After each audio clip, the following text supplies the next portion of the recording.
Kasi nag-ano na motion for suspension eh. At ang naging lundo, ang gusto po ni Senador Marcoleta ay maitala sa mapang pandaigdig ang coordinates ng West Philippine Sea. Sapagkat yun naman talaga ay atin. Sabi naman ng Senador Kiko Pangilinan, hindi na natin kailangan kasi automatic nandun na yun eh. Yes. Sabi ng Senador Marcoleta, hindi, meron tayong administrative order eh. Inuutusan ng NAMRIA, ang DFA, mag-submit tayo. Ano ba niya masama doon kung magsasubmit tayo pagkatapos ay kikilalanin tayo sa buong mundo? Ayun naman pala. Kumbaga, hindi ako tagapagtanggol ng China. Sabi, ang dapat na tagapagtanggol tayo, kunin muna natin atin. Tukuyin muna natin yung atin, sapagkat atin yan, ipakipaglaban na natin yung atin. Kumbaga sa titulo, kumbaga sa lupa, patituluhan mo na. Yan. Kasi hindi. Kung may umaangkin nga eh. Marami nga umaangkin eh. At tapos sabi nga ni Senador Risa Ontiveros kahapon, ewan ko kung bakit niya nabanggit na wala daw silbi yung yung mapa-mapa na yan eh. Ganun? Wala daw silbi. Di ba sinabi niya yun? Kasi yun namang mapa na daw yan, ay hindi naman kinikilala. Dyan ho kayo nagkakamali. Lahat ho ng mga naniniwala na walang kwenta na ilagay natin sa mapa ang West Philippine Sea. Yan nga po ang dahilan kung bakit nagkakaroon ng pagtatalo. Kasi yung mapa, yan yung ginagamit sa navigation eh. Totoo. So yung mga barko ng China, dumadaan dyan kasi hindi naman kayo wala namang West Philippines sa mapa eh. Totoo. So akala nila kumbaga diba? sa talatinigan, kung salita, ito ang diksyonaryo. Kung ikaw yung naglalakbay sa dagat, kailangan mo ng mapa. Parang Google Maps dyan. Yes. Di ba, lalo na yung Waze, di ba yung Waze, mag-ingat, may pulis sa kanto. Di ba may ganun pa? Tama. Wala kang ganun, hindi ka, mababangga ka. Totoo. Kung meron kayong parehong mapa at parehong nakasulat, may nakalagay dyan, kayo po ay pumapasok na sa exclusive economic zone ng Pilipinas, sa ganitong ganyan, mas lalong magkakaintindihan. Lalo kung yan ay foreign vessel. Diba? Kung tayo yung Pilipino, kapwa tayong dalawa, nag-uusap, lahat ng mga Pilipino nag-uusap, alam nating ating yan. Paano kung mayroong mga taga-ibang bansa na dadaan? Hindi nga. Hindi nila alam. Pati nga mismo mga Pilipino, hindi alam kung kasi wala nga mapa eh. Halimbawa, ikaw yung magdadrive dyan. Ikaw ang piloto, kapitan ng barko. Punta tayo ng West Philippine Sea. Gamit ka ng mapa. Teka, nasan mo? Paano ka makakarating doon? Hindi ba? Kaya mahalaga po ang mapa. Importante. Bata pa lang ako, sinaulo ko na yung sa Dora the Explorer. Yung mapa? Saka sabi ni Dora. At saka si Diego. Yes. Diba? May kanta pa nga yan eh. Paano kantahin yan? Nakalimutan ko nito. Basta ay mahal. Hindi po pa. Bata pa lang tayo, tinuturuan na tayo importansya ng mapa. Importante ang mapa. Aywan ko lang kung sino nag-feed kay Senadora Ontiveros. Parang ipinapahamak niyo yung inyong ponente. Walang kwenta daw yan. Ako po, delikado. Kasi ang buong mundo, halimbawa, iba-ibang nasyon tayo, no? Sabi tayo lang, sabihin na natin may mapa tayong lahat. Kanya-kanya tayong mapa. Pero kanya-kanya tayong drawing ng mapa. Mag-aaway-aaway tayo, di ba? Kumbaga sa sasakyang panghipapoy, sa sasakyang pandagat, magbabanggaan tayo niyan. Wala tayong mapa eh. Doon naman sa dagat, magbabanggaan din. Yes. Babangga ka doon sa mga malalaking barko. Kung sa himpapawid, kinakailangan mo ng mapa. Sa dagat, kailangan mo ng mapa. Sa sasakyang panlupa, kailangan mo ng mapa. Importante po ang mapa, hindi po pwedeng walang kwenta yung mapa. Ngayon, doon naman sa mga, pagka nag-browse ka ng social media, ang daming bumabatikos kay Senador Rodante Marcoleta. Depende sa sa page. Alam mo na kung sino yun eh. Kasi marami sila eh. Depende kung sino nga nag-post. Sila yun. Kasi hindi nyo maintindihan na sa isa pong, ito ay personal na usapan na lang, meron kasi talaga na mga tao na, for example, mabaho ang hininga, bad breath. Okay. Hindi mo yan malalaman. Walang taong nakakaalam na mabaho hininga niya. Immune sa Kasi araw-araw niya naamoy, di Immune sa ba? At meron pagkakataon, hindi ka naman bad breath, hindi ka lang nakapag-toothbrush, nakakain ka lang ng pusit. Oo, pusit. Tas, Sarap umarap ka sa mga tao. Oo. Pagka nagsalita sa iyo, bro, ang baho ng hininga mo. Kumain ka bang pusit? Kahit masarap yung pusit, ano? Ang tendency talaga ng isang tao na mabaho ang hininga na sinabihan ng katotohanan, eto tendency ito. Nakaka-offend yan. Nagagalit talaga. Yes. Pero pag isipin mong mabuti, magpasalamat ka dun. Oo nga ba? Kasi naging aware ka, ganun ba? O sige, magbubog muna ako, magtututbrush muna ako, bago ko kausapin yung isa pang grupo. Dapat ganun ang reaksyon. Kaya lang naintindihan natin kung bakit may nagagalit kay Senador Marcoleta. Dahil siya yung mas lalakas ang loob na nagsabi na wala tayong mapa eh.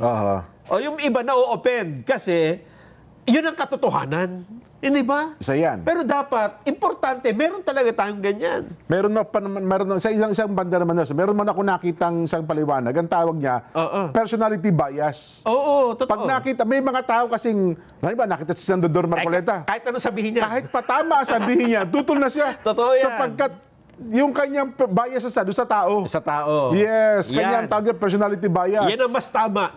Kesa dun sa mabaho hininga. Kasi dun sa mabaho ang hininga, ano pa yun medyo extreme pa na ko. mapagbibigyan mo pa yun, na nagalit talaga, di ba? Totoo. Pero ito, hindi naman masakit pakinggan yung sinasabi niya. Ang totoo, yung pagka inisip mo, may punto din naman eh. Pero kahit may punto siya, sapagkat ikaw ay bias sa kanya, hindi, mali siya dyan. Mali siya, habang siya nagpapaliwanag ngayon, nagko-compose ka na sa isip mo, paano ko ba i-rebut ito? Paano ko ba tututulan itong si Marcoleta ito? Kasi siya ang nagsabi. Yes. Pero kung ang nagsabi niyan ay kakampi mo, halimbawa, nagsabi si Senador Kiko Pangilinan. ay tama yan. Kailangan natin ng coordinates. Kailangan nating iparehistro ito sa IHO. Kailangan natin ang NAMRIA. Tama si dyan, si Pangilinan. Kasi tama naman talaga. Yung isang tamang statement, kahit na sino ang magsabi niyan, mananatili yang tama. Yes. Ngayon, kung yung isang tama ay sinabi ng isang taong hindi mo gusto, ayaw mo sa kanya, ayaw mo sa kanya, may tama ka. Di ba? Yun nga. Gagawa ka ng para tutulan yan. Di ibig sabihin, tinutulan mo ang tama? Tama. Di may tama ka. Inaral pala yan sa mga bantog na eskwelahan eh. Yung psychology na yan. Ay, yung personality bias. At may ganoon daw talaga. Meron talaga. Yun lang dyan sa Supreme Court decision eh. Na yung Supreme Court decision laban sa impeachment ni Vice President Sara Duterte at dahil yan ay nakakabit sa Duterte, lahat ng anti-Duterte galit ngayon sa Supreme Court. Totoo. Paano kung ang subject ng impeachment ay si Pangulong Bongbong Marcos? Yan. O kaya naman ng ibang tao. Palagay ko, iba naman yung... Yes. Oo, di ba? Kasi nga, depende sila sa yung gusto nila mapakinggan. Sa personalidad nila. Mali yun, yung personality. At saka sa personalidad ng taong nagsasalita. Ayan ang maling-mali. Kasi kapag hindi kayo tumigil sa ganyang pag-iisip nang ibinabase nyo na ang tama at mali ay kung sino ang nagsasalita, darating ang panahon, puro mali na yung, yung sinasangayunan mo. Kasi lahat ng sinasabi nung kaaway mo tama. Di ba? Pero may mga bagay din naman na nagsasalita ang tao isang mali na dapat mo itama. Ayun. Halimbawa, si Commodore Tariela. Yan. Dapat naman, sapagkat alam niyang mali siya, ma-realize siya na mali. Batay ka, parang nagkamali nga naman ako doon. Problema dyan, dahil magkasalungat sila ni Marcoleta, hindi mo makampihan si Marcoleta kahit alam mong tama. Kakampi ka ngayon doon sa may maling sinasabi. Yes. Oo nga. At ang, aywan ko official statement ba talaga? Kasi may kino-quote kayo na si Senador Kiko Pangilinan na binabackupan daw ng AFP at saka ng Philippine Coast Guard ang statement ni Commodore Tariela. Pero siguro, mag-specific, yun bang ginawa nilang kahiya-hiya o ginawang caricature ni President Xi Jinping ng China, yun din ba sinusuportahan ng AFP at saka ng Philippine Coast Guard? Yung punto bang yun? Hindi naman eksaktong ganun yung parang bro, kasi yung kinukot kanina no? Broad yun, yung statement. Hindi yung Kasi kapag ginawa nila yon, di ba, na we support the caricature. Yung punto na yun, yung punto lang yun na, kasi doon naman maraming ako bilang isa Nelson, ako sumusuporta ako kay Commodore Tariela doon sa puntong ipamahagi niya ang kaalaman ukol sa West Philippine Sea. Di ba? Tayo mga Pilipino, at tayo kulang din tayo ng kaalaman. Maganda rin talaga na magkaroon tayo ng sapat na kabatiran sa pagkatyan ni atin, West Philippine Sea. Pero para aglahiin mo, o kaya ad hominem ang gamitin mo para sa leader ng isang bansa at sinabihin mong ganito siya, ganyan, o kaya naman wala ka naman sinabi tungkol sa kanya pero ginawa mong katatawanan ng kanyang mukha, Nelson, parang hindi naman yata akma. Ang totoo niyan, Jen.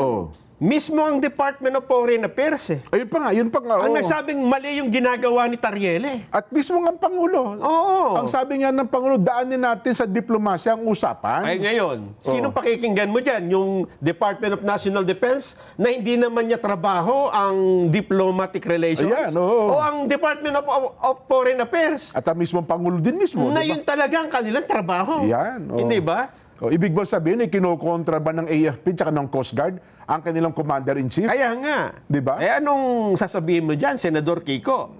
Halimbawa, sinuportahan ng DND si Tariela. Ano naman sagot mo sa Department of Foreign Affairs? Mali ang Department of Foreign Affairs? Sige nga, sumagot ka. Ba't hindi ka makasagot? Kasi wala ka rito.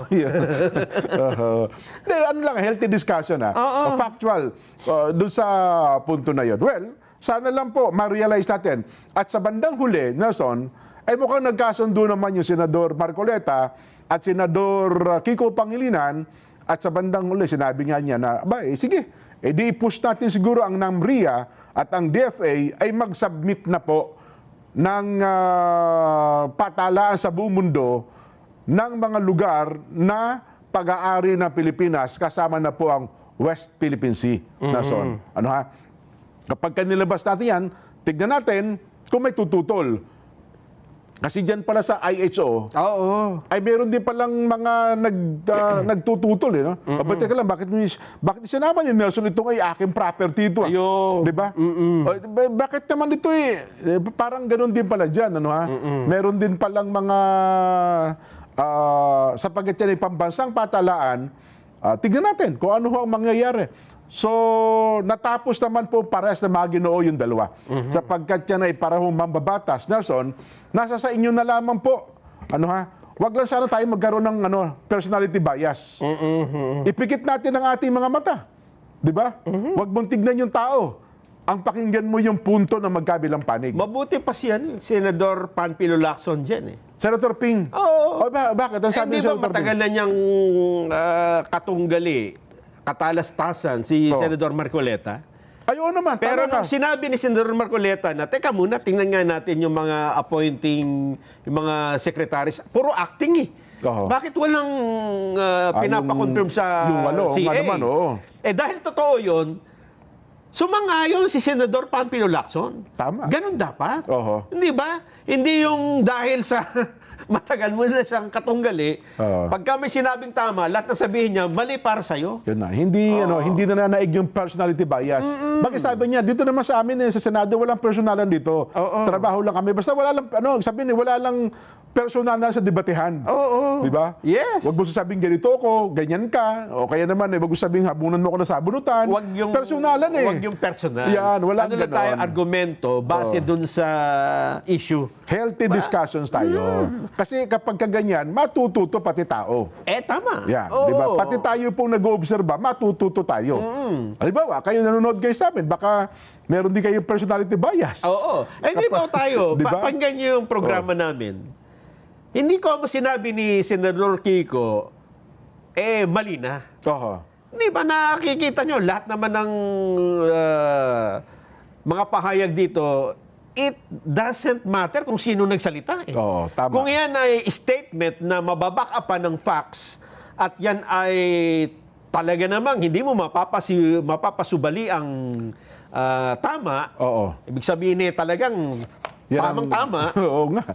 sinasangayunan natin. Totoo. Kasi ang Di ba? tama, ay kahit anong mangyari, hindi pa magiging mali yan. Yun nga. At ang mali naman, kahit anong gawin mo, hindi Naku magiging po, tama yan. Yun. At Di ba? kahit sino pa may sabi niya, di ba? Bagamat may kasabihan tayo, minsan daw yung mali. Oo. Pag ginawa mong paulit-ulit, baka Nagiging tama. magiging tama. Lalo na kung may tama yung Oo. nakikinig. Pero tayo po, ano lang tayo, factual. Factual lang tayo. Discussion. Yan. Yes. Mhm. Kagaya ng debate kanina, maya-maya, ha?